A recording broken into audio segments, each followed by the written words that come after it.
It's a goal! Can you believe it? It's extraordinary.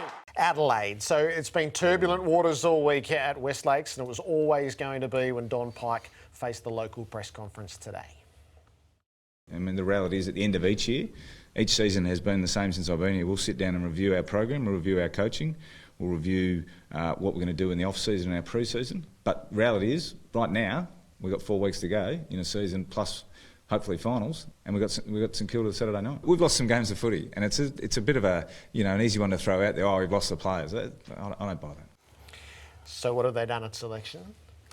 They've brought back Eddie Betts. Yep. They've brought back Bryce Gibbs, and they've dropped Josh Jenkins. So Gibbs, Fogarty, Betts, Douglas in, Jenkins, Wilson, Seedsman, and Stengel out. Is it Fogarty's first for the year? It'd be thereabouts, wouldn't it? No, I think he played early. Played one? Yeah.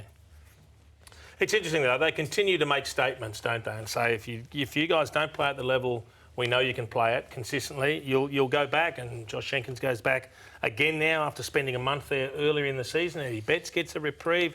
What's he going to do? Richie Douglas is another one. It's been interesting watching the two Melbourne teams, and I guess pressure's intensified there because in a 1 or 2 team town, the media focus is amazing. And they just try to pull everything apart because they want results, they want success. And with the passion of the supporters and the media showing just as much passion, as soon as you're not winning, the microscope falls on you. Fogarty's last game, round 16 last year. Oh, wow. Last year. Okay. Was he injured So early this year? they've got a personnel issue, on-ground Yep. personnel. And apparently he fielded questions today, Pikey, have you lost the players? Now, as soon as somebody asks that, there's no permission to ask that, but as soon as you ask that, I won't say there's smoke, but there's a spark of some sort.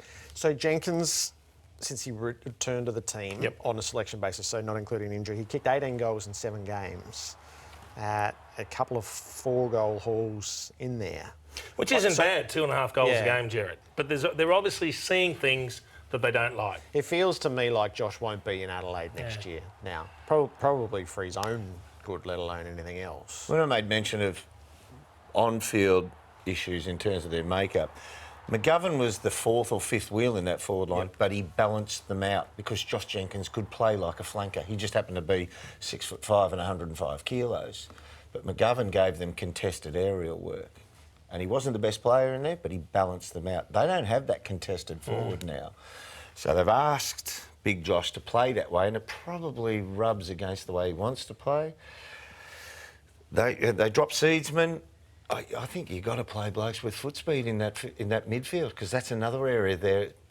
They don't have the right personnel out there. So Betts answered the call in the SANFL, but how do you read one out at that age and then straight back in?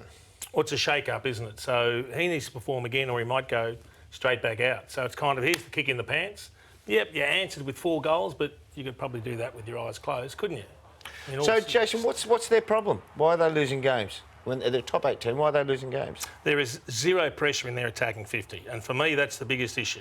And so is Eddie coming back in going to do that? Fair enough, he went back, he did well, he kicked 4. I would have kept Tyson Stengel in there as well. I think he's entitled not to just play one game, give him a run.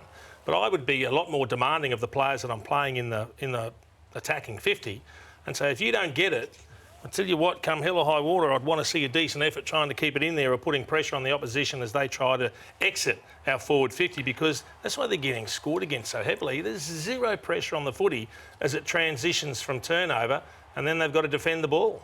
So if Adelaide is a tinderbox, and there's every reason to think that it is from across the border, then this is the must-win game. St Kilda's record at Adelaide Oval is 0-9. They've had some fearsome hidings at the hands of the Crows, 57-88, 46-79. If they were to upend the Crows, if you think this week has been something, wait till next week's Inferno. You can coach against the Crows, though. You can put a plan in place. And nothing's simple in this caper. So many things can happen. But they are very one-dimensional, Adelaide, at the moment. They've got very good players in there still, but they are one-dimensional in the midfield, and they're, on most occasions, they're powerless to hold the ball in their forward line. And that's a bit to do with personnel as well, exactly. not necessarily game style. Yeah. What about when you know the ramifications going to the ground and the tension that can create As a player? Individually and collectively. You probably, yeah. I think more's made of that on the outside. You go along thinking, what is my role? What's expected of me?